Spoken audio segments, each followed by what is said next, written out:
वरद चतुर्थी की कथा सुनने मात्र से मिलेगा मनचाहा वरदान। मित्रों, सादर जय श्री कृष्ण। हमारे YouTube चैनल में आप सभी का बहुत बहुत स्वागत है। मैं हूं आपके साथ आचार्य धर्मेंद्र शास्त्री।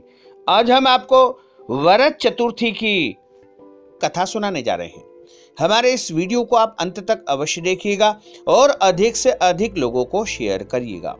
चतुर्थी प्रत्येक माह में आती है। कृष्ण पक्ष में जो चतुर्थी आती है उसे संकष्टी चतुर्थी कहा जाता है और शुक्ल पक्ष में जो चतुर्थी आती है उसे विनायकी चतुर्थी कहा जाता है। लेकिन माघ मास के शुक्ल पक्ष में जो चतुर्थी आती है उसे वरद चतुर्थी कहा जाता है। तिल चतुर्थी भी कहा जाता है, कहीं पर इसे कुंद चतुर्थी भी कहा जाता है। इस बार वरद चतुर्थी 8 फरवरी 2019 शुक्रवार के दिन है। इस दिन भगवान गणेश जी का विशेष पूजन अर्चन किया जाएगा और गणेश जी की प्रसन्नता के लिए वरद चतुर्थी का व्रत भी किया जाता है। ऐसा माना जाता है कि वरद चतुर्थी का व्रत करने मात्र से या कथा सुनने मात्र से भगवान गणेश जी से आप मनचाहा वरदान प्राप्त कर सकते हैं। क्योंकि यदि आप अपने जीवन की मनोकामनाओं को शीघ्र ही पूर्ण करना चाहते हैं तो आप वरद चतुर्थी की कथा को अवश्य सुनिएगा। वरद चतुर्थी की कथा सुनने से आपके जीवन की समस्त अभिलाषाएं पूर्ण हो जाएगी। यदि आपके जीवन में शिक्षा प्राप्ति का उद्देश्य है तो वह आपका पूर्ण हो जाएगा। यदि आप चाहते हैं कि रोजगार प्राप्ति हो जाए तो वह भी आपको मिल जाएगा। यदि आप चाहते हैं कि आपका व्यापार चलने लगे या आपकी नौकरी में तरक्की होने लगे तो वह भी मनोकामना आपकी पूर्ण हो जाएगी। यदि आप चाहते हैं कि आपका विवाह हो जाए तो निश्चय ही इस कथा को सुनने से आपका विवाह हो जाएगा। और यदि आप चाहते हैं कि आपके घर में संतान की प्राप्ति हो, पुत्र या पुत्री की प्राप्ति हो, तो निश्चय ही आपके सारे मनोरथ पूर्ण हो जाएंगे। धन, ऐश्वर्य और आपकी जो भी मनोकामनाएं होगी वो सब पूर्ण हो जाएगी। लेकिन आप श्रद्धा और भक्ति एवं विश्वास के साथ इस कथा को सुनिएगा, जिससे आपके सारे मनोरथ पूर्ण हो जाएंगे और जीवन की समस्त अभिलाषाएं पूर्ण हो जाएगी। बोलिए गजानंद गणपति भगवान की जय। सर्व विघ्न विनाशाय सर्व कल्याण हेतवे श्री पार्वती प्रिय पुत्राय श्री गणेशाय नमो नमः। गजाननं भूतगणादि सेवितं कपित्थ जम्बू फलचारु भक्षणम उमासुतं शोक विनाशकारकं नमामि विघ्नेश्वर पाद पंकजम। ओम गंगणपतये नमो नमः। श्री सिद्धि विनायक नमो नमः। अष्टविनायक नमो नमः। गणपति बाप्पा मोरया। बोलिए गजानंद गणपति भगवान की जय।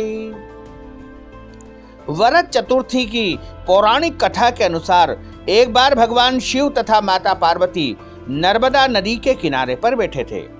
वहां माता पार्वती ने भगवान शिव से समय व्यतीत करने के लिए चौपड़ खेलने को कहा। भगवान शंकर जी चौपड़ खेलने के लिए तैयार हो गए, परंतु इस खेल में हार जीत का फैसला कौन करेगा, यह प्रश्न उनके समक्ष उठा। तो भगवान शिव ने कुछ तिनके एकत्रित करके उसका एक पुतला बना करके उसकी प्राण प्रतिष्ठा वहां पर कर दी और पुतले से कहा कि बेटा, हम चौपड़ खेलना चाहते हैं, परंतु हमारी हार जीत का फैसला करने वाला यहां पर कोई नहीं है। हम यहां पर दोनों अकेले हैं, इसलिए हम चाहते हैं कि जब कोई हम में से हारे या जीते तो तुम हमें बताना। इसलिए तुम बताना कि हम दोनों में से कौन हारा है और कौन जीता है। उसके बाद भगवान शिव और माता पार्वती का चौपड़ खेल प्रारंभ हुआ। यह खेल 3 बार खेला गया और संयोगवश तीनों बार माता पार्वती की विजय प्राप्त हुई। खेल समाप्त होने के बाद बालक से हार जीत का फैसला करने के लिए कहा गया, तो उस बालक ने महादेव जी को विजयी बताया। यह सुनकर के माता पार्वती क्रोधित हो गई और क्रोध में उन्होंने बालक को लंगड़ा होने, कीचड़ में पड़े रहने का श्राप दे दिया।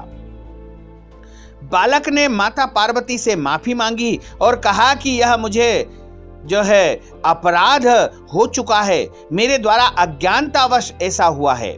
मैंने किसी देश भाव से या किसी और कारण से ऐसा नहीं किया है। बालक के द्वारा क्षमा मांगने पर माता ने कहा कि यहाँ गणेश भगवान के पूजन के लिए नाग कन्याएं आएगी। उनके कहे अनुसार तुम भगवान गणेश जी का व्रत करो। ऐसा करने से तुम मुझे प्राप्त करोगे। यह कहकर माता पार्वती भगवान शंकर जी के साथ कैलाश पर्वत के लिए रवाना हो गई। उसके ठीक 1 वर्ष के बाद उस स्थान पर नाग कन्याएं आई।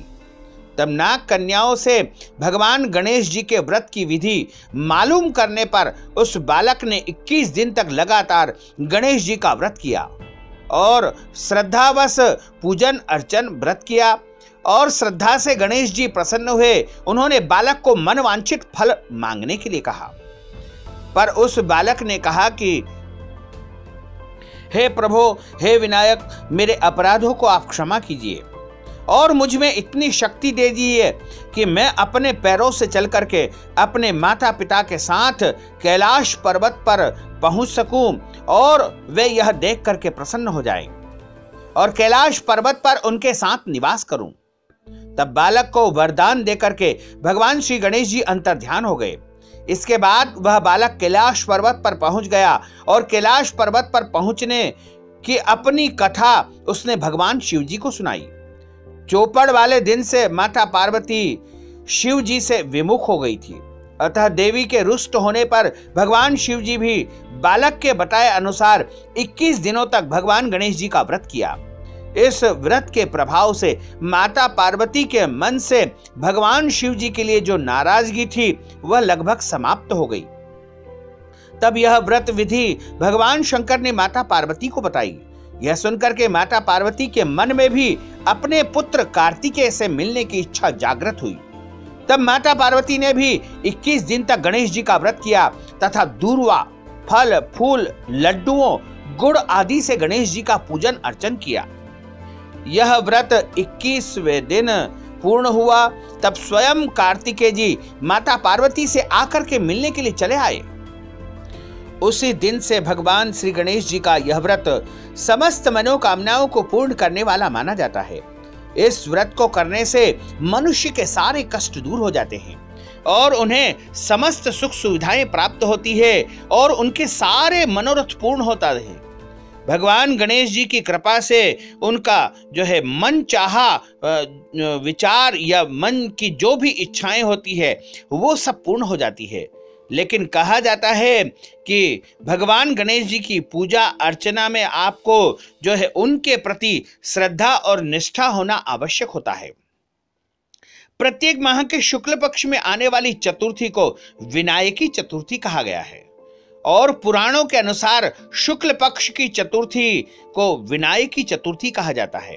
इस दिन भगवान गणेश जी का विशेष पूजन अर्चन दोपहर मध्याह्न काल में किया जाता है। इस दिन गणेश जी का पूजन अर्चन करना लाभदायी माना जाता है।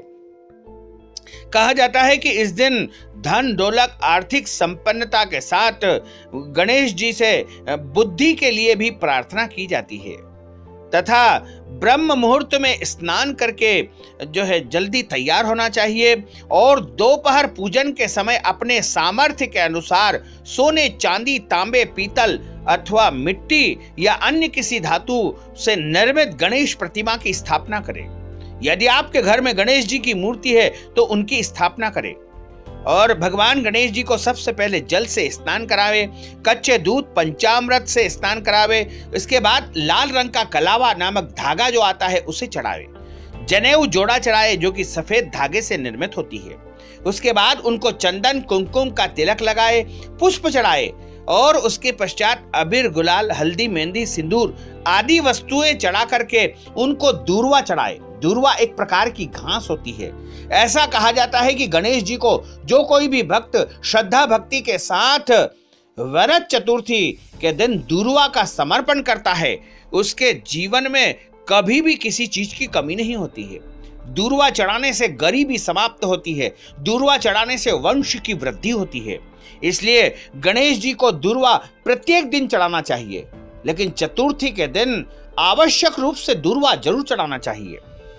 और इसके पश्चात भगवान को धूप दीप दिखा करके लड्डुओं का भोग लगाना चाहिए। यदि आपके घर में लड्डू उपलब्ध नहीं है तो आप गुड़ का भोग लगा कर भी गणेश जी को प्रसन्न कर सकते हैं। यदि लड्डू आप बनाए तो 5 लड्डू भगवान गणेश जी को अर्पित करने के बाद प्रसाद स्वरूप बांट देना चाहिए। और वरद चतुर्थी की यह कथा अनिवार्य रूप से श्रवण करना चाहिए। बोलिए गजानंद गणपति भगवान की जय। तो मित्रों, हमने जो ज्ञानवर्धक जानकारी आपको दी है उसको आप अधिक से अधिक लोगों को शेयर करिएगा, लाइक करिएगा, कमेंट करिएगा, और यदि अभी तक आपने सब्सक्राइब नहीं किया है तो अभी और इसी समय सब्सक्राइब अवश्य कर लीजिए। आपको और आपके पूरे परिवार को सादर जय श्री कृष्ण, सादर धन्यवाद।